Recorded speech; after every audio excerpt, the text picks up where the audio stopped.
하나님의 나라라는 제목으로 우리가 말씀을 한번 묵상해 보겠습니다. 이솝우화에 보면 이런 얘기가 있습니다. 목동이 염소들을 이렇게 잘 치고 있는데요. 하루는 목동이 염소들을 이제 시간이 되어서 우리 안으로 이렇게 불러 모읍니다. 그런데 염소들이 다른 염소들은 다 이렇게 목동이 부르니까 다 이제 우리 안으로 들어갑니다.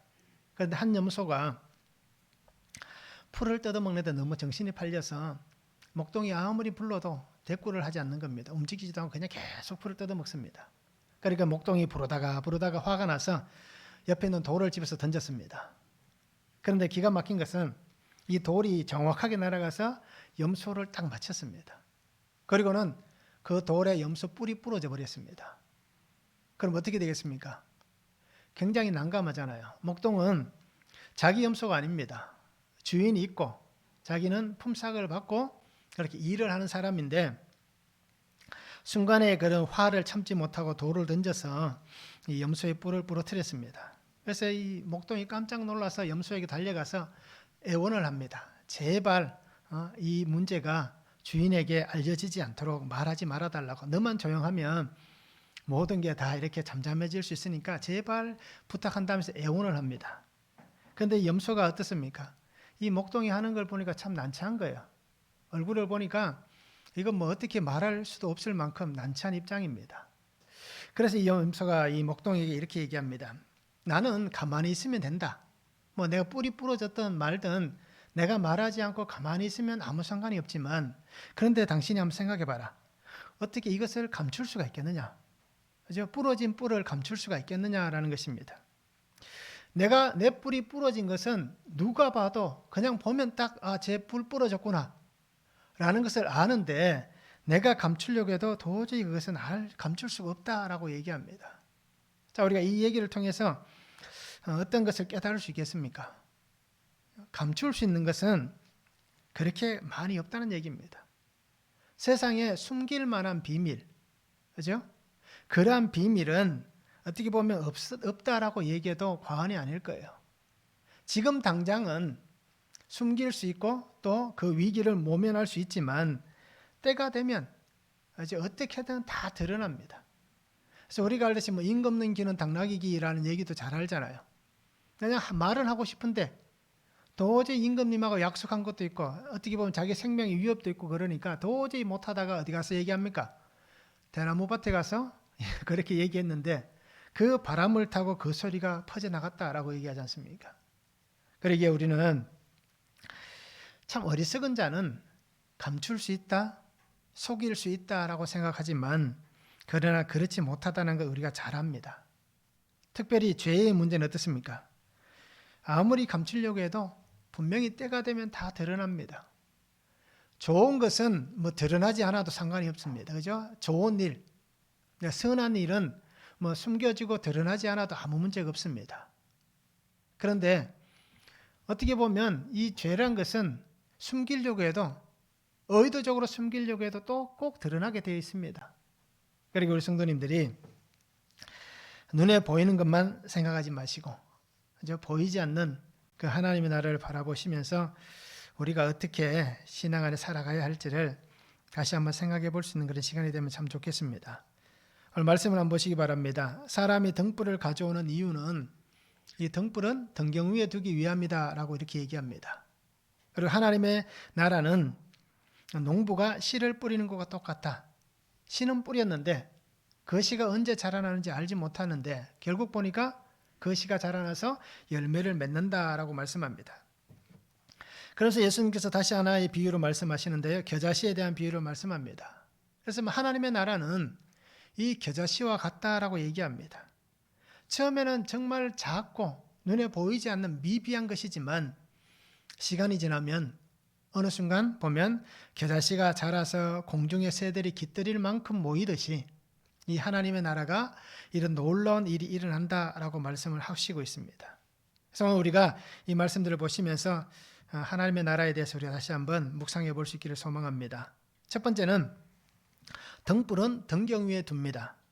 21절에서 25절에 말씀합니다. 또 그들에게 이르시되 사람이 등불을 가져오는 것은 말 아래에나 평상 아래에 두리 함이냐 등경 위에 두리 함이 아니냐 드러내려 하지 않고는 숨긴 것이 없고 나타내려 하지 않고는 감추인 것이 없느니라. 들을 기 있는 자는 들으라. 또 이르시되 너희가 무엇을 듣는가 스스로 삼가라. 너희의 헤아리는 그 헤아림으로 너희가 헤아림을 받을 것이며 더 받으리니 있는 자는 받을 것이요 없는 자는 그 있는 것까지도 빼앗기리라 라고 말씀합니다. 우리가 알듯이 마가복음 4장은 앞에서 네 가지 땅에 떨어진 씨앗의 비유를 예수님이 하셨습니다. 그리고 오늘 우리가 보고 있는 이 본문은 이제 등불에 대해서 또 자라나는 씨에 대해서 겨자 씨에 대해서 이렇게 예수님께서 비유로 말씀해 주시고 있습니다. 자, 등불은 우리가 잘 알듯이 이 등불은 옮길 수 있는 등입니다. 고정되어 있는 등이 아니라 언제든지 사람이 들고 다닐 수 있는 등입니다. 그리고 말이라고 얘기하는데요. 이 말은 그릇이다라는 뜻이 있습니다. 그래서 우리가 모디오스라는 헬라어를 쓰는데요. 측정 도구. 그래서 이 그릇의 크기가 한 9리터 정도의 크기입니다. 그래서 우리가 9리터 되면 어느 정도인지 잘 모르잖아요. 그런데 집에서 쓰고 있는 웬만한 크기의 그릇들보다는 많이 클 겁니다.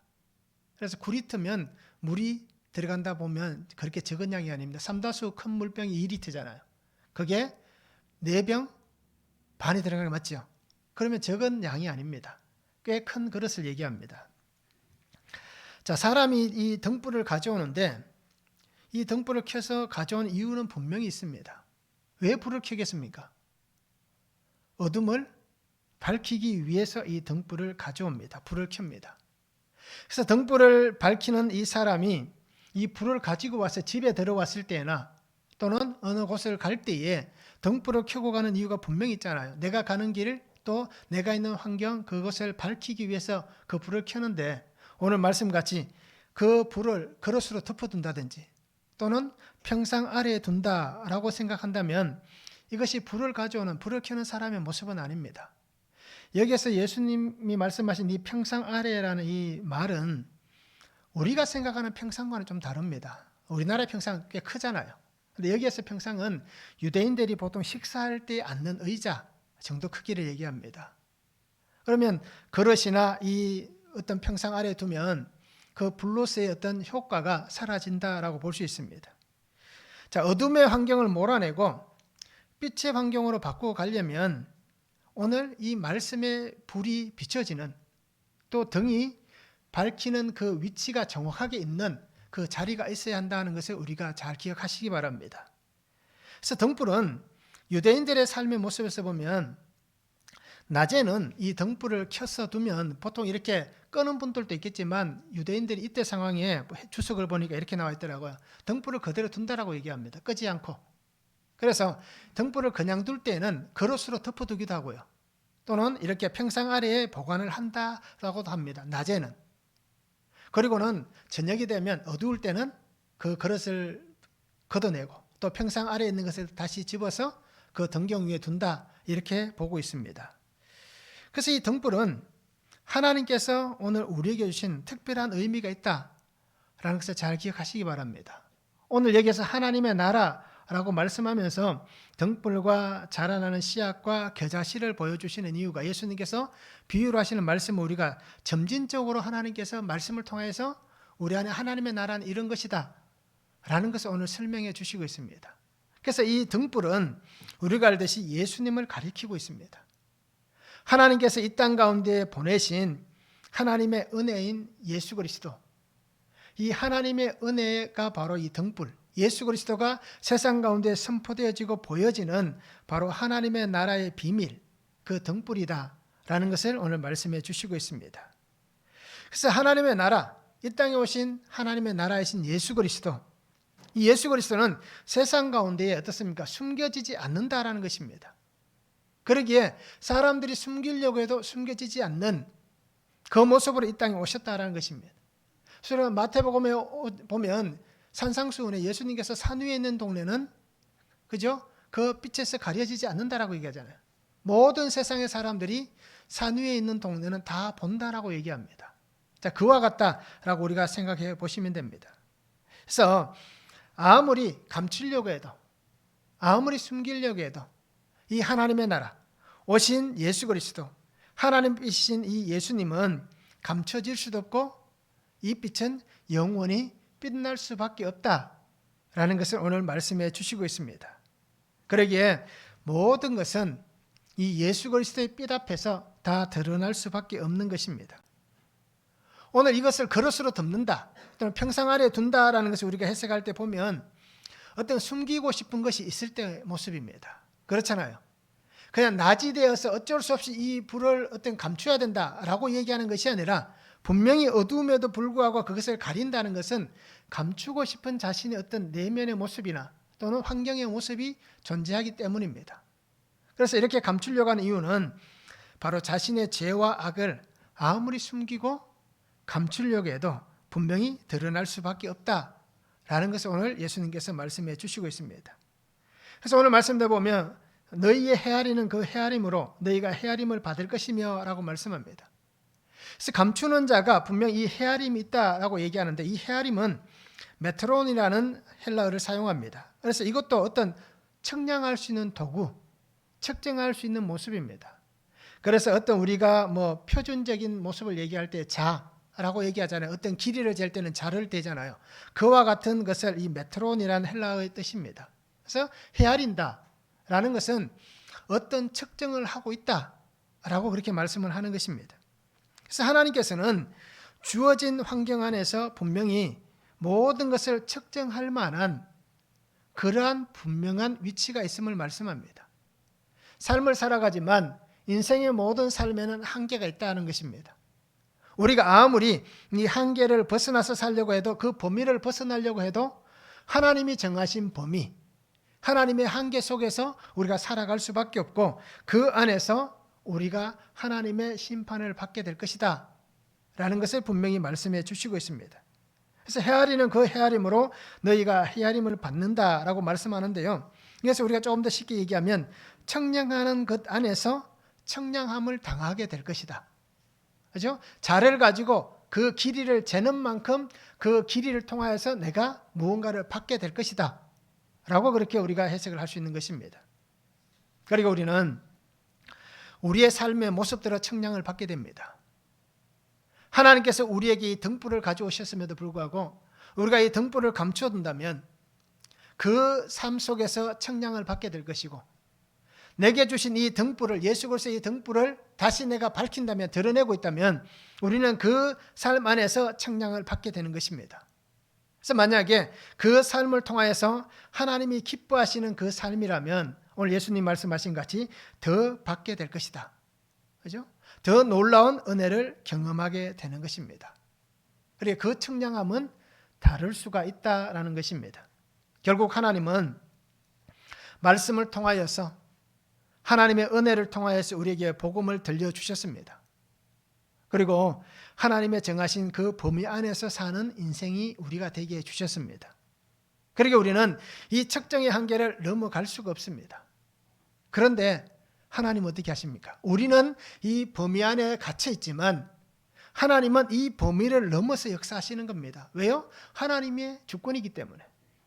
그래서 하나님께서는 우리의 측정의 한계를 넘어서 채워주시는 겁니다. 그러니까 우리가 이 하나님의 빛 안에 등불을 등경 위에 두고 모든 사람에게 이 불을 비추는 그 삶을 살아갈 때에 그 복음의 삶을 살아갈 때에 하나님은 우리에게 이 놀라운 풍성함의 복이 넘쳐 흐르도록 하나님께서 우리의 삶을 청량해 가실 것입니다.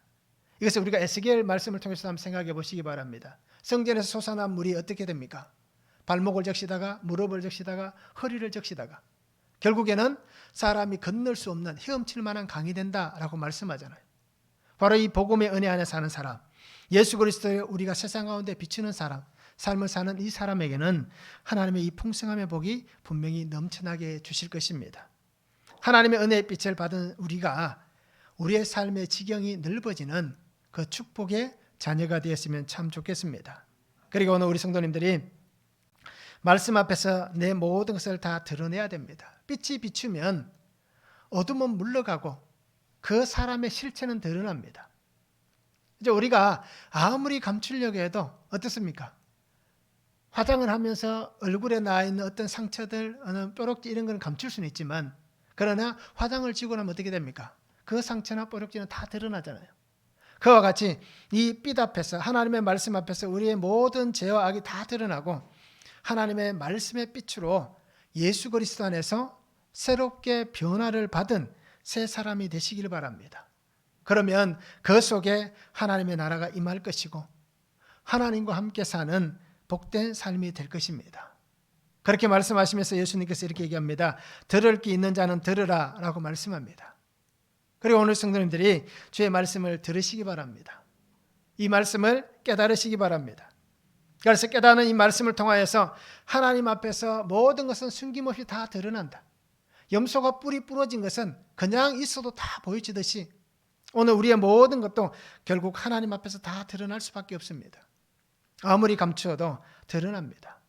그런데 중요한 게 뭐겠습니까? 지금 드러나는 게 좋습니다.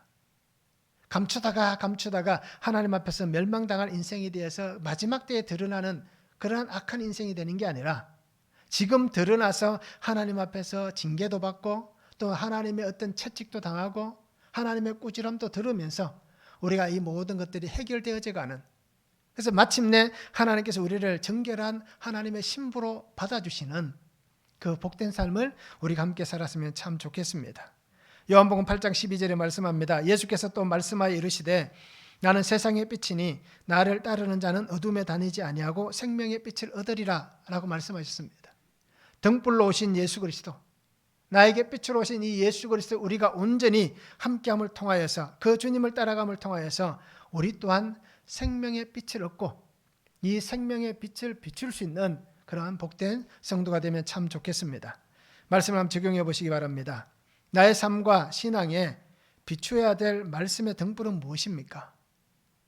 그리고 그 말씀 앞에 드러나야 될 나의 죄는 무엇입니까? 말씀의 등불이 비춰진다면 그 말씀의 등불 앞에서 드러나야 될 나의 죄가 무엇인지, 나의 악함이 무엇인지, 또는 나의 허물이 뭔지, 아니면 내 깊은 내면 속에 여전히 자리 잡고 있는 상처는 무엇인지 우리가 말씀을 통해서 한번 적용해 보시기 바랍니다. 말씀을 듣는 귀, 또 마음이 열려 있습니까? 만약에 우리가 이 귀와 마음이 열려 있다면 말씀을 듣고도 말씀에 순종하지 않아서 일어난 혹시 사건들은 있습니까? 말씀에 순종하지 않아서 하나님께서 내게 이러한 사건들을 주셨다 라는 사건들이 있다면 무엇인지, 또 그것을 통해서 나는 하나님 앞에 어떻게 겸비해야 될지, 그렇죠? 우리가 다시 한번 말씀을 통해서 묵상해 보면 참 좋겠습니다. 두 번째는 씨앗은 성장합니다. 26절에서 29절에 말씀합니다. 또 이르시되 하나님의 나라는 사람이 씨를 땅에 뿌림과 같으니 그가 밤낮 자고 깨고 하는 중에 씨가 나서 자라되 이를 어떻게 그리 되는지를 알지 못하느니라. 땅이 스스로 열매를 맺되 처음에는 싹이요 다음에는 이삭이요 그 다음에는 이삭의 충실한 곡식이라. 열매가 익으면 곧 낫을 되나니 이는 추수 때가 이르렀음이라 라고 말씀합니다. 하나님의 나라는 씨를 뿌리는 것과 똑같다라고 얘기합니다. 사람이 씨를 땅에 뿌렸습니다. 바로 하나님의 나라도 이와 같다라고 말씀합니다. 농부가 씨앗을 파종을 할 수 있습니다. 그리고 농부가 씨앗을 파종한 다음에 이 씨앗이 잘 자라나도록 가꿀 수는 있습니다. 그런데 한 가지 할 수 없는 게 있습니다. 농부가 씨를 뿌리지만 씨앗이 자라나는 것을 통제할 수 있는 것은 농부에게 없습니다. 아무리 내가 씨앗을 뿌렸다 할지라도, 그죠? 농부가 이 씨앗을 통제할 만한 능력, 권리는 이 농부에게는 주어지지 않았다는 것입니다. 그리고 오늘 자신이 할 수 있는 한 최선을 다해 주어진 일을 하는 것이 바로 씨를 뿌리는 사람입니다. 그리고는 그 다음은 어떻습니까? 하나님의 주실 은혜를 따라 인내하고 기다리는 것입니다. 이것이 바로 씨를 뿌리는 사람입니다. 농부는 자신에게 주어진 책임의 그 범위 안에서 자기가 해야 될 일들이 분명히 있습니다. 눈에 어느 날 순간순간 자라나는 씨앗이 보일 겁니다. 그러면 그 자라나는 씨앗을 바라보면서 이 씨앗을 우리가 어떻습니까? 잘 가꾸어 가는 것. 그 환경을 잘 가꾸어 가는 책임이 이 농부에게 있습니다. 그러나 그 이상도 그 이하도 그에게는 다른 권리는 없습니다. 이렇듯 우리가 볼 때 이 씨앗은 그냥 땅에 떨어진 것 같은데 시간이 지나면 자라납니다. 이것이 바로 하나님의 나라의 엄밀한 확장성입니다. 보이는 순간 그것이 자라나 있는 것. 그래서 우리가 콩나물 얘기를 많이 들잖아요. 콩나물을 키울 때 요즘은 집에서 그런 분들이 없지만 예전에는 많이 하셨잖아요. 그러면 물 주면서 콩나물을 아무리 지켜봐도 자라는 게 안 보입니다. 그런데 어떻습니까? 자고 일어나서 보면 자라 있고, 자고 일어나서 보면 자라 있습니다. 또 뽑아내서 먹고 나면 또 수복이 쌓여져 있습니다. 이렇듯 엄밀한 확장성이 있는 것이 바로 이 하나님의 나라입니다. 마태복음 13장 33절에 보면 또 비유로 말씀하시되 천국은 마치 여자가 가루 서말 속에 갖다 넣어 전부 부풀게 한 누룩과 같다라고 얘기합니다. 밀가루 속에 누룩은 넣었는데 이 밀가루가 부풀어 오는 것이 눈에 보입니까? 보이지 않습니다. 그래 시간이 지나면 어떻습니까? 반죽이 굉장히 잘 찰지게 되어져 있는 것을 보게 될 것입니다. 바로 이와 똑같다라고 말씀합니다. 그러면서 오늘 예수님께서 하신 말씀은 땅이 스스로 열매를 맺는다라고 말씀합니다. 스스로라는 단어를 우리가 한번 보시기 바랍니다. 이 스스로는 아우토마토스라는 헬라어를 씁니다. 이것은 우리가 알고 있는 뜻 똑같습니다. 자발적으로, 자연스럽게 또는 자동으로라는 뜻입니다. 그래서 이 스스로는 이 식물이 스스로 자라났다 또는 재배하지 않았는데 열매가 자라났다 라고 할 때 이 스스로라는 단어를 씁니다. 이렇듯 하나님의 나라는 스스로 자라납니다. 그러기에 하나님의 나라는 성장해가고 확장되어져 갑니다. 아무리 방해하고 해를 끼친다 하더라도 수없이 많은 그러한 어떤 환경적인 요소를 통해서 또는 방해를 통해서 해를 끼친다 하더라도 하나님의 나라는 끊임없이 확장되어져 갑니다. 성장해 갑니다. 그러기에 사도행전 1장 8절의 말씀을 잘 기억하시기 바랍니다. 오직 성령이 너희에게 임하시면 너희가 권능을 받고 예루살렘과 온 유대와 사마리아와 땅끝까지 이르러 내 증인이 되리라 라고 말씀하신 이 말씀을 잘 기억하시기 바랍니다. 처음에는 어떻습니까? 주의 은혜가 임합니다. 그리고 권능이 임합니다. 그런데 시간이 지나면 지날수록 그가 살아가는 삶의 범위, 그가 살아가는 신앙의 범위, 하나님 주신 그 사명의 범위가 점점 확장되어져 가는 것을 말씀합니다. 바로 이와 같이 하나님의 나라가 우리 안에서 나를 넘어서서 계속해서 확장되어져 간다라고 그렇게 말씀합니다. 이것은 하나님의 시간 속에서 하나님의 때에 맞게 점진적으로 성장해져 가는 나라입니다. 사람들이 아무리 방해를 하고 사람들이 아무리 가로막고 또 아무리 큰 피해를 끼친다 하더라도 수없이 많은 생명을 빼앗아간다 할지라도 하나님의 나라는 지금까지 확장되어져 왔습니다. 그리고 오늘 우리가 이 복음을 들을 수 있었던 것입니다. 바로 이것이 엄밀한 하나님의 확장입니다. 그리고 오늘 우리는 하나님의 은혜의 말씀을 잘 보시기 바랍니다. 갑자기 씨앗이 열매 맺는 것은 아닙니다. 어느 날 씨앗을 던졌는데 열매가 생겼더라 라고 하는 것은 없습니다. 하나님의 시간 안에 끊임없이 이 씨앗이 자라납니다. 계속해서 성장해 나갑니다. 그러면서 확장되어진 그 은혜 안에서 오늘 열매가 맺히는 것입니다. 그리고 오늘 우리를 통해서도 하나님은 우리를 사용하셔서 하나님께서는 이 하나님의 나라가 계속해서 성장해 나가기를 원하시는데 오늘 내가 씨를 뿌리는 자가 되기를 원합니다. 그리고 우리 성도님들이 씨앗을 잘 뿌릴 수 있기를 바랍니다. 씨를 뿌리는 자는 앞에서 예수님께서 말씀하셨던 4가지 땅에 떨어진 비유를 하셨잖아요. 그 비유를 먼저 하신 말씀 이유가 뭐겠습니까? 씨앗을 뿌리는 자는 어느 밭이든지 내가 결정해서 내가 좋은 땅에 내가 원하는 곳에 씨앗을 뿌리는 게 아니라 하나님 주신 그 말씀을 따라서 어느 곳이든지 상관없이 하나님께서 뿌리라 라고 말씀하시는 곳은 어느 곳이든지 나아가서 복음을 전해야 된다라는 것을 먼저 말씀하신 이유입니다. 그리고 오늘 우리는 오늘 내게 주어진 이 하나님이 주신 삶의 자리, 또 예배의 자리, 말씀의 자리, 기도의 자리, 또 섬김의 자리에서 하나님께서 나를 두시는 그곳에서 낙심하지 않기를 바랍니다. 언제든지 하나님은 그곳에서 나를 두시면서 맡기신 사명이 있습니다. 그런데 내가 인내하지 못하고 기다리지 못하고 또 어떻습니까? 참지 못하니까, 씨앗은 던졌는데 보이지 않으니까 우리는 낙심하고 좌절합니다. 그런데 오늘 말씀은 분명히 얘기합니다. 낙심하지 말아라. 좌절하지 말아라. 때가 되면 하나님은 계속해서 자라가게 하실 것이다. 그래서 우리가 생각할 때는 저 사람에게 우리가 복음을 전했는데 듣는 것 같지도 않고, 그죠? 뭐 아는 것 같지도 않고, 또 교회는 오는데 그냥 앉아 있는 것 같아도 다 그 속에. 그래서 우리가 그렇게 얘기하잖아. 졸더라도 주의 전에서 조는 게 좋다라고 얘기합니다. 왜요? 다 귀가 열려 있고 들려지기 때문입니다.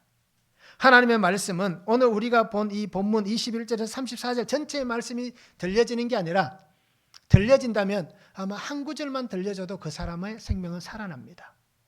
그리고 오늘 우리 모든 성도님들이 낙심하지 말고 끝까지 예수 그리스도 안에 거할 수 있는 그러한 삶이 되기를 원합니다. 그래서 오늘 내가 속한 공동체가, 또 예배가, 말씀이 하나님의 빛과 성령의 생수 안에서 아름답게 성장하고 살아갈 수 있도록, 또 내가 그 속에 속해서 살아가는 귀한 성도가 되면 참 좋겠습니다. 그러면 하나님이 분명히 열매 맺게 해주실 것입니다. 이 열매는 나를 통해서 하나님의 또 다른 한 생명이 태어나는 것입니다. 그리고 그 생명을 위해서 하나님은 오늘 내가 쭉정이가 아니라 귀한 알곡이 되게 해주실 것입니다. 그렇게 이 알곡의 은혜를 하나님이 내게 주실 때에 이 은혜를 붙잡고 오늘도 우리 모든 성도님들이 믿음 안에 복되게 살았으면 참 좋겠습니다. 말씀 한번 적용해 보시기 바랍니다. 나의 안에 역사하시는 주님의 은혜 안에서 오늘 내가 복음의 씨앗을 뿌려야 될 사람은 누구입니까? 내가 누구에게 복음의 씨앗을 뿌려야겠습니까? 가장 먼저는 우리 가족입니다. 나의 남편, 나의 아내, 그리고 우리 아들, 딸, 우리 형제들. 가장 먼저는 우리의 가족입니다. 그리고는 그 범위를 넓혀가는 겁니다. 그리고 오늘 우리 성도님들이 우리의 가족들에게 이 복음의 씨앗을 잘 뿌리시기 바랍니다. 또 하나는 나의 삶과 신앙의 땅에 씨앗이 잘 자라나고 있습니까?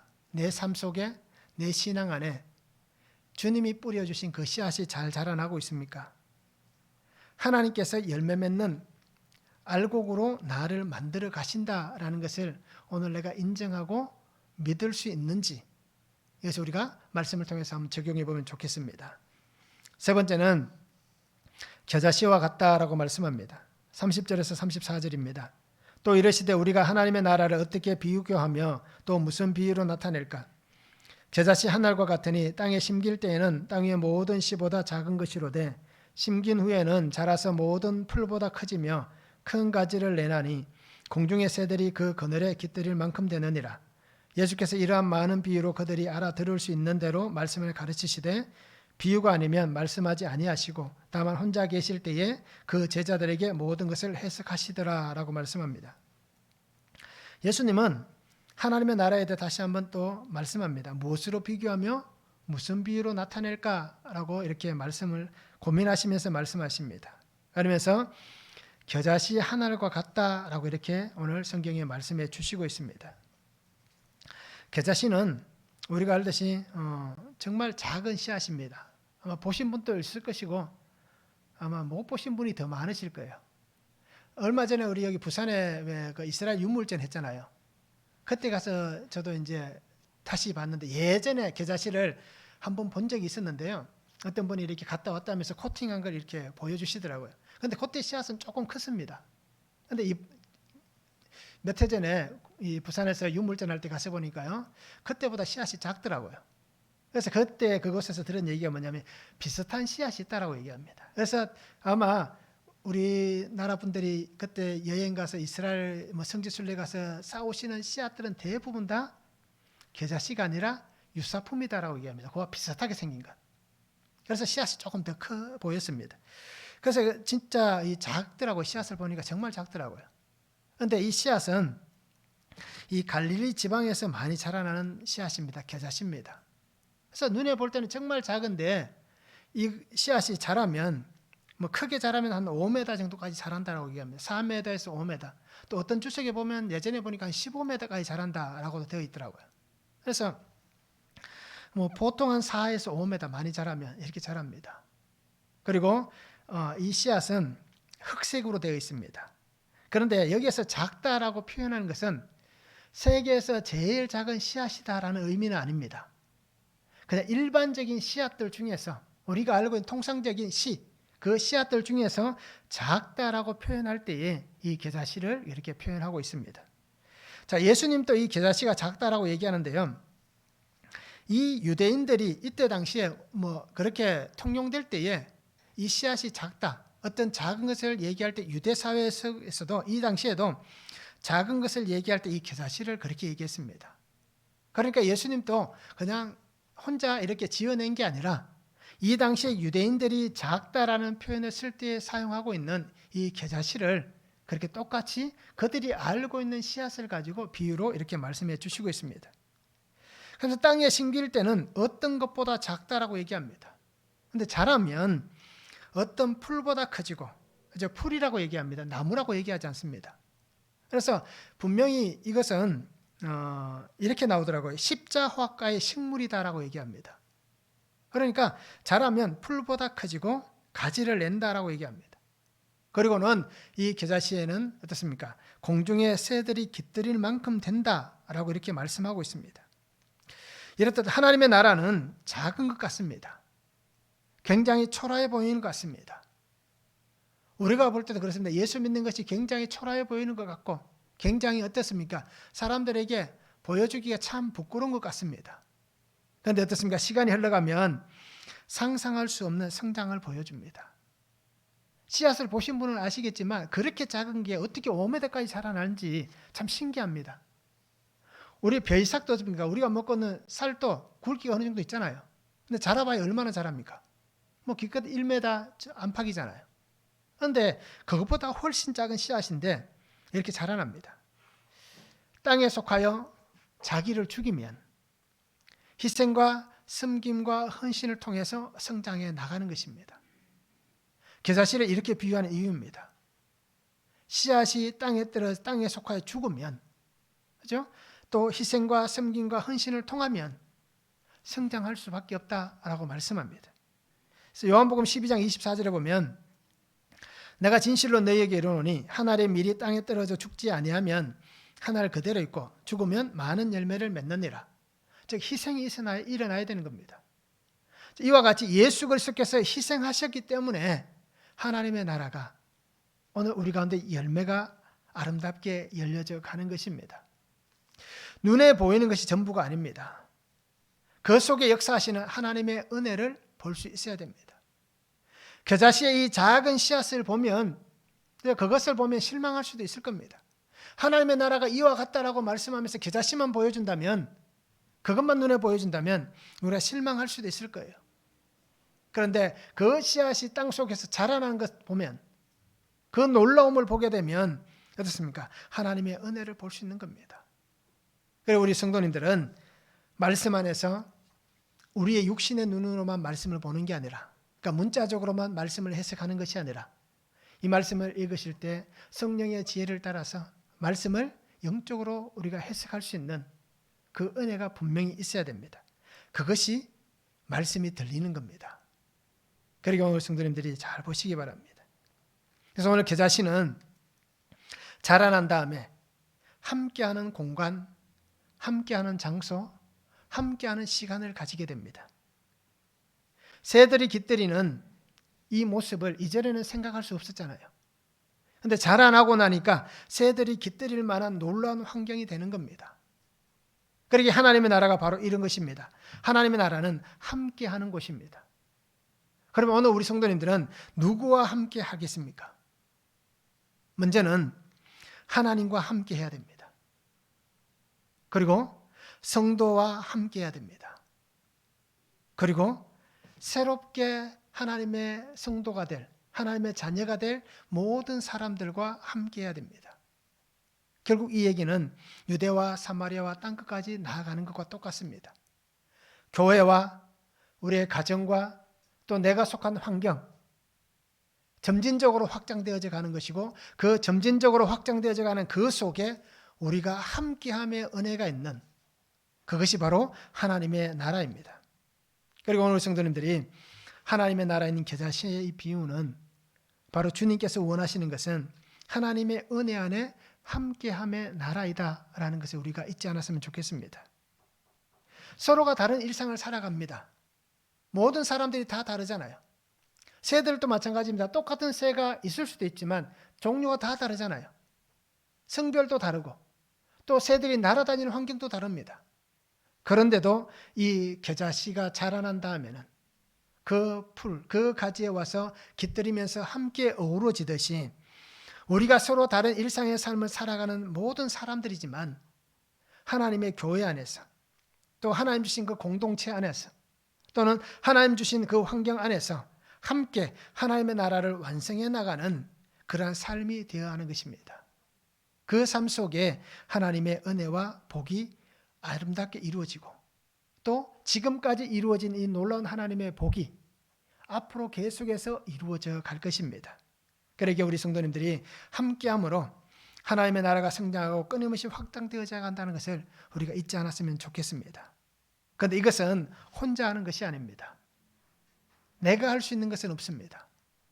누구와 함께 해야 된다고 얘기했습니까? 먼저 하나님과 주님과 함께하고 그리고 하나님을 품고 있는 하나님이 임재하시는 성도들 그들이 함께하고 또 내가 품고 있는 예수님을 그죠? 또 다른 사람에게 품게 하는 그 함께함을 통하여서 혼자가 아니라 함께 이루어가는 것입니다.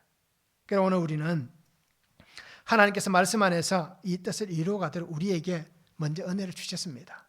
그죠? 내가 등불을 들고 갈 수 있는 사람으로 세우셨고 씨앗을 뿌릴 수 있는 사람으로 세워주셨습니다. 그리고 오늘 내가 주신 이 하나님의 은혜를 따라서 말씀 안에서 하나님 앞에서 헌신하고 희생하고 섬길 수 있는 성도가 되기를 원합니다.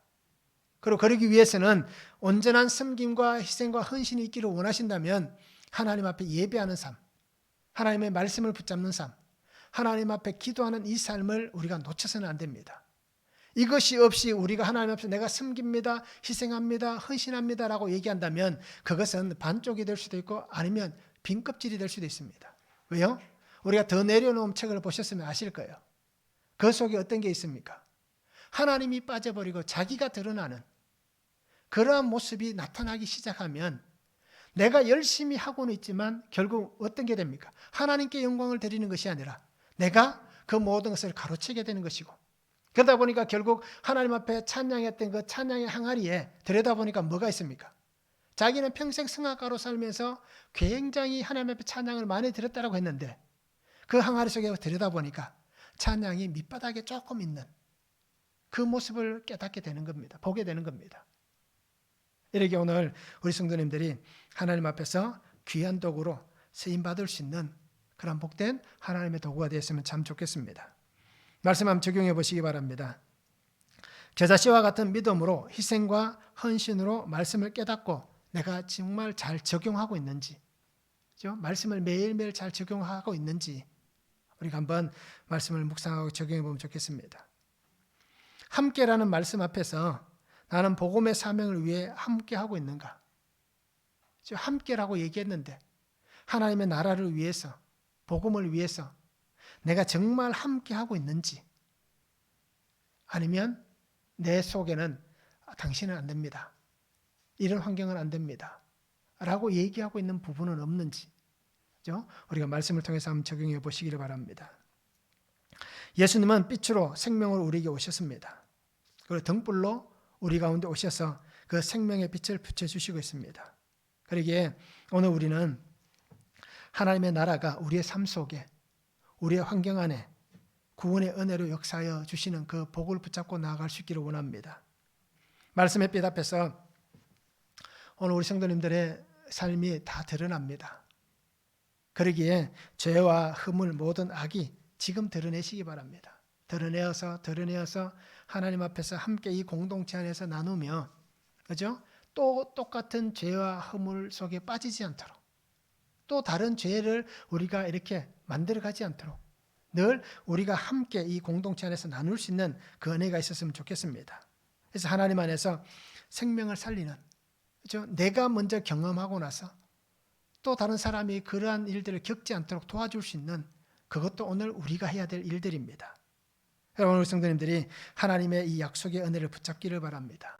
그래서 이 복음 안에서 공동체를 통해서 역사하시는 하나님을 바라보시면서 오늘 내가 살아가는 수많은 삶 속에 하나님의 은혜가 깃들일 수 있도록, 또 내가 만나는 모든 사람들에게 하나님의 은혜가 함께 깃들일 수 있도록, 그리고 내가 하나님이 나와 함께 하셔서 내가 살아났듯이 그들도 하나님의 은혜 안에 살아날 수 있도록 내가 사명을 다 감당할 수 있는 그런 성도가 되면 참 좋겠습니다.